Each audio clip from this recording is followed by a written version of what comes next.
துலாம் ராசிக்காரர்களுக்கு எட்டுக்குடையவன் 10ஆம் எட்டுக்குடையவன் குட்டிச்சுவராக்குவான் என்பது விதி. அவ்வகையிலே 10ஆம் இடம் என்பது கெட்டு போக போகிறது. 10 என்பது தொழில். அந்த தொழில்ங்கிற இடத்துல எட்டுக்குடையவன் இருக்கும் பொழுது அந்த தொழில் நாசமாகிறது. நன்றாக புரிந்து கொள்ள வேண்டும். அதே மாதிரி சொல்ல முடியாத பிரச்சனைகள், ஹஸ்பண்ட் ஒய்ஃப் உள்ள ஏதாவது சொல்ல முடியாத பிரச்சனைகள் இருந்தால் அதெல்லாம் சரியாகிறது. இதெல்லாம் இந்த செவ்வாய் பகவான் இந்த 12ஆம் இடத்தில் இருக்கக்கூடிய ஏழுக்குடையவனால் ஏற்படுகிறது. சூரிய பகவான் 11குடையவன் பாதகாதிபதி என்று அழைக்கப்படுகிறார். இந்த பாதகாதிபதி சூரியன் ஆட்சி பெற்று அமர்ந்திருக்கிறார். ஆட்சி பெற்ற 11குடையவன் என்பதால் உங்களுடைய வாழ்க்கையிலே அப்பாவுக்கு உடம்பு சரியில்லாமல் போகிறது போன்றவைகள் ஏற்படும். துலாம் ராசிக்காரர்களுக்கு மிக மோசமானவர் யாருன்னா உங்களுக்கு இந்த சூரிய பகவான் தான். இந்த சூரிய பகவான் ஆட்சி பெற்றால் என்ன ஆகும்னா, உங்களுக்கு போஸ்டிங் தரேன்னு சொல்லியே ஏமாற்றுவாங்க. துலாம் ராசிக்காரர்களுக்கு தலைமை பதவி கிடைப்பது என்பது ஒரு கொம்பு மாதிரி. தலைமை பதவி கிடைக்காது. ஸோ என்ன பிரச்சனைனே தெரில சார். தலைமை பதவி உங்களுக்கு எனக்கு ப்ரமோஷன் கொடுக்குறதுனா மட்டும்தான் சார் உங்களுக்கு கையே வர மாட்டேங்குது போன்றவை. Job related tension.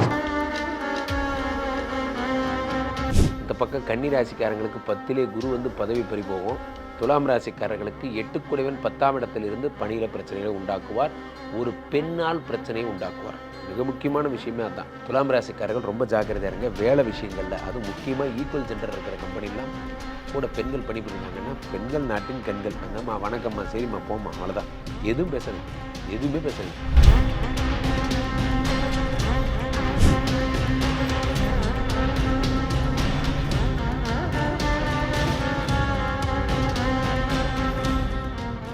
உலகெங்கிலும் இருக்கும் ரியல் ஒன் ஆன்மீகம் நேயர்கள் அனைவருக்கும் வணக்கம். நான் உங்கள் ராம்ஜி. தொடர்ந்து நீண்ட பதிவுகள் வந்துட்டு இருந்த ஒரு சேனலில் நிறைய மிஸ் ஆகிட்டேன். இப்பொழுது மீண்டும் காலை மாலை என தொடரலாம் என்று இருக்கிறேன். அவ்வகையில் முதலாவதாக இந்த ஆகஸ்ட் மாதம் நடக்கவிருக்கின்ற 3 முக்கிய பயிற்சிகள் பற்றி நம்ம பேச போகிறோம். அவ்வகையில் முதலாவதாக இந்த சுக்கிரன் பார்த்தீங்கன்னா கடகத்திற்கு பெயர்கிறார். சிம்மத்திலே சூரிய பகவானும் புதனும் ஆட்சி பெறுகிறார்கள். செவ்வாய் கன்னியில் இருக்கிறார். இது எல்லாருமா சேர்ந்து உங்களுக்கு இந்த 3 கிரக பயிற்சிகள் என்பது இந்த ஆகஸ்ட் 15க்கு பிறகு நடக்கிறது. ஆகஸ்ட் 15க்கு பிறகு. ஸோ இந்த 3 பயிற்சிகளுமாக சேர்ந்து என்னென்ன பலன்கள் எல்லாம் தரப்போகிறது என்பதை பார்க்கிறோம். வகையில் ஒரே மாதம் 3 இந்த வருஷம் தொடங்கினதுலேருந்தே இப்படி தான் சார். 2025 ஜனவரி மாதம் தொடங்கினதுலேருந்து என்ன ப்ராப்ளம்னு பார்த்தீங்கன்னா, தொடர்ந்து 3 கிரக பயிற்சிகள், ராகுகேது பயிற்சி, சனி பயிற்சி, குரு பயிற்சி நடந்த ஒரே வருடம் இந்த வருடம் தான். ஒரே மாதத்தில் 3-4 பயிற்சி நடக்கிறது இந்த வருடம் தான். இந்த வருடம் என்னமோ ஒரு வித்தியாசமான வருடமாக இருக்கிறது. இந்த ஆகஸ்ட் மாதம் சனியினுடைய மாதம். 8னா சனியினுடைய மாதம் இந்த ஆகஸ்ட் மாதம். இந்த 3 பயிற்சிகள் சூரியன் ஹெச்ஓடி தன் சொந்த இடத்திலே ஆட்சி பெறுவதால் மிக பிரம்மாண்டமான மாற்றங்கள் எல்லாம் உலகிற்கு உண்டு பண்ண போகிறார். அவ்வகையிலே எந்தெந்த ராசிக்காரர்களுக்கெல்லாம் வெளிநாட்டு யோகங்கள் கிடைக்கிறது. சுக்கிரன் சந்திரனோட வீட்டில் இருக்கிற மாதிரி ஒரு சூப்பரான பிளேஸ் வேறு எதுவுமே கிடையாது. அதே மாதிரி செவ்வாய் கன்னியில் இருப்பதை விட ஒரு சிறப்பான இடம் என்பது கிடையாது. இப்படி காலபுருஷனுக்கு 6வது இடம். ஸோ அப்படி இந்த மாதமே ஒரு பிரம்மாண்டமான விஷயங்கள் ஏற்படுகின்ற மாதமாக இருக்கிறது. அவ்வகையில் யாருக்கெல்லாம் என்ன பலன்கள் ஏற்பட போகிறது, யாரெல்லாம் வெளிநாடு போக போகிறீங்க, யாரெல்லாம் குழந்தை பிறக்க போகிறது, யாரெல்லாம் கடன்லாம் தீர்ந்து நல்வாழ்க்கை பெறப்போகிறீர்கள் என்பதை ராசி ரீதியாக நாம் பார்த்து விடலாம். துலாம் ராசிக்காரர்களுக்கெல்லாம் இந்த ஆகஸ்ட் மாத பயிற்சி பலன்கள் என்ன பலன்களை தரப்போகிறது? துலாம் ராசிக்காரர்களை பொறுத்த வரைக்குமே 1-8குடையவன் 10ஆம் இடத்தில் இருக்கிறான். இந்த பக்கம் கன்னி ராசிக்காரங்களுக்கு 10லே குரு பதவி பறி போகும். துலாம் ராசிக்காரர்களுக்கு 8குடையவன் 10ஆம் இடத்திலிருந்து பணியில் பிரச்சனைகளை உண்டாக்குவார். ஒரு பெண்ணால் பிரச்சனையை உண்டாக்குவார். மிக முக்கியமான விஷயமே அதுதான். துலாம் ராசிக்காரர்களுக்கு 8குடையவன் 10ஆம் எட்டுக்குடையவன் குட்டிச்சுவராக்குவான் என்பது விதி. அவ்வகையிலே 10ஆம் இடம் என்பது கெட்டு போக போகிறது. 10 என்பது தொழில். அந்த தொழில்ங்கிற இடத்துல 8குடையவன் இருக்கும் பொழுது அந்த தொழில் நாசமாகிறது. நன்றாக புரிந்து கொள்ள வேண்டும். நீங்கள் ஒரு சீனியர் இன்ஜினியராக இருக்கீங்க, இந்த அம்மா ஒரு சீனியர் இன்ஜினியராக இருக்காங்க. யார்? நீங்கள் ஒர்க் பண்ணுற இடத்துல ஒரு அம்மா மேரி கியூரி அப்படின்னு வச்சுக்கோங்க. அந்த மேரி கியூரி நீங்கள் தான் பியூரி கியூரி. ஓகே, நீங்கள் அவங்கள நீங்கள் அவர்கிட்ட நீங்களும் ஒரு சீனியர் இன்ஜினியர், அந்த அம்மா ஒரு சீனியர் இன்ஜினியர். நீங்கள் 2 பேரும் பெரிய விஞ்ஞானிகள், ஒரு இடத்துல வேலை பார்க்குறீங்க. இந்த அம்மா என்ன பண்ணுறாங்க, உங்களுக்கு 9 மணிக்கு மெயில் அனுப்புகிறாங்க. சார் நீங்கள் 9:15 ப்ரெசன்டேஷன் ரெடி பண்ணிடணும், டீம் லீடர் உங்களுக்காக வெயிட் பண்ணுறாருன்னு. நீங்கள் கோவத்தில் என்ன சொல்லிட்டீங்க, ஏம்மா நான் என்ன பஜ்ஜி கடையாக வச்சுருக்கேன், 9 மணிக்கு அனுப்பி 9:15க்குள்ளே அவுட்புட்டு கேட்குறியே, நான் என்ன பஜ்ஜியாக போட முடியும்? 8 மணிக்கெல்லாம் வந்தோடனே எனக்கு அனுப்பியிருந்தீங்கன்னா 9:15க்குள்ளே ரிப்போர்ட் ரெடி பண்ணியிருப்பேன்ல. இப்போ ஏன் அந்த ஆள்கிட்ட என்ன திட்டு வாங்க வைக்கிற அப்படின்னு சொல்லி கேட்குறீங்க. அடுத்து 10 நிமிஷம் கூட கிடையாது, 5 நிமிஷம்தான் உங்கள் பாஸ்ட்டேருந்து ஃபோன் வரும். உங்கள் பாஸ் தான் யாரோ வச்சுங்க, ராம்ஜின்னு வச்சுங்க. அடுத்து ஃபோன் வரும், என்ன கூப்பிட்டு கேட்பார். என்ன கேட்பார்? என்ன சார் லேடிஸ்ட்டு எப்படி பிஹேவ் பண்ணணுன்னு தெரியாதா? என்ன இதில் எங்கெங்க லேடிஸு ஈக்குவல் ஜெண்டர்னு நீங்கள் தான் அவங்களையும் சீனியர் இன்ஜினியர் என்னையும் சீனியர் இன்ஜினியராக எடுக்கிறீங்க. ஈக்குவல் ரெஸ்பான்சிபிலிட்டின்னு அவங்களுக்கும் வேலை கொடுக்குறீங்க, எனக்கும் வேலை கொடுக்குறீங்க. நான் ஏதாவது பேசுகிற மட்டும் லேடிஸ்கிட்ட பேசுகிறது ஜென்ஸ்கிட்ட பேசுகிறதுன்னு சுற்றி விடுறீங்க. என்னங்க இது நியாயம்? எல்லா கம்பெனிலையும் நடக்கிறத கேட்டு பாருங்கள். ஒரு கட்டம் வரைக்கும் அவங்க ஒரு இன்ஜினியர், நீங்கள் ஒரு இன்ஜினியர்.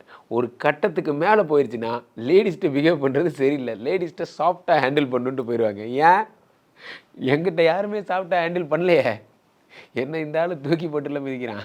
அப்போ 1-8 10ஆம் இடத்தில் இருக்கும்போது பெண்களால் பிரச்சனை வரும்.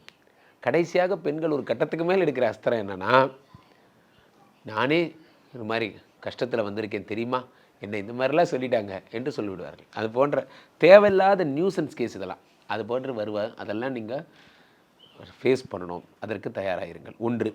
2வது 11 சூரிய பகவான் ஆட்சி பெற்று அமர்ந்திருக்கிறார். இந்த 11 யாருன்னா, சூரிய பகவான் 11 பாதகாதிபதி என்று அழைக்கப்படுகிறார். இந்த பாதகாதிபதி சூரியன் ஆட்சி பெற்று அமர்ந்திருக்கிறார். ஆட்சி பெற்ற 11 என்பதால் உங்களுடைய வாழ்க்கையிலே அப்பாவுக்கு உடம்பு சரியில்லாமல் போகிறது போன்றவைகள் ஏற்படும். துலாம் ராசிக்காரர்களுக்கு மிக மோசமானவர் யாருன்னா உங்களுக்கு இந்த சூரிய பகவான் தான். இந்த சூரிய பகவான் ஆட்சி பெற்றால் என்ன ஆகும்னா, உங்களுக்கு போஸ்டிங் தரேன்னு சொல்லியே ஏமாற்றுவாங்க.